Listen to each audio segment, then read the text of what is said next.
नमस्कार, cook with me चॅनलमध्ये स्वागत आहे। आज आपण बनवणार आहोत शेजवान फ्राईड राईस। त्यासाठी कढईमध्ये तेल गरम झालेलं आहे। त्यामध्ये आपण जिरे टाकून घेऊया। जिरे छान फुलल्यानंतर त्यामध्ये भरपूर कट करून घेतलेला लसूण टाकायचा आहे। लसूण छान तळू द्यायचा आहे। तळल्यानंतर त्यामध्ये हिरवी मिरची, बारीक कट करून घेतलेलं गाजर छान तेलात परतून घेऊया।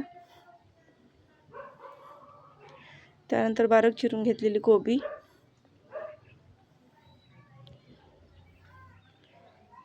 त्यानंतर शिमला मिरची, हे सर्व भाज्या परतताना गॅस हाय फ्लेमवरती ठेवायचा आहे। भाज्या लवकर मऊ होण्यासाठी त्यामध्ये थोडं मीठ टाकून घेऊया। भाज्या व्यवस्थित परतल्यानंतर त्यामध्ये टोमॅटो सॉस टाकायचा आहे। मोठे 2 चमचे शेजवान चटणी घेतलेली आहे। हे सर्व व्यवस्थित मिक्स करून घेऊया। मिक्स झाल्यानंतर त्यामध्ये तुम्ही तुमच्या आवडीनुसार तिखट टाकून घ्यायचं आहे। सर्व व्यवस्थित मसाले परतल्यानंतर तयार करून घेतलेला राईस टाकायचा आहे। राईस छान मसाले लागेपर्यंत परतून घ्यायचा आहे।